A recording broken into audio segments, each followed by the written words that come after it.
Hi, welcome back to HardReset.Info channel. In front of me I have OnePlus Pad Go 2.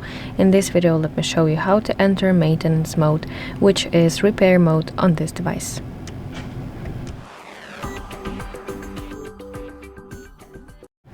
So let's start by opening settings, and now we want to scroll down to system and update section, and here you will see repair mode.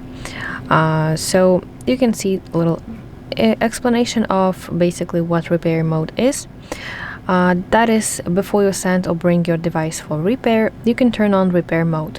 In this mode, personal information including photos, videos, contacts, etc. will be hidden.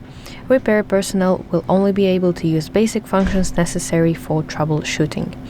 So you want to press enter repair mode button, then confirm it by entering your lock screen password, and now confirm the last time by tapping enter button. So that's it. Thank you for watching. If you find this video helpful, please like it and subscribe to our channel to see more content like this.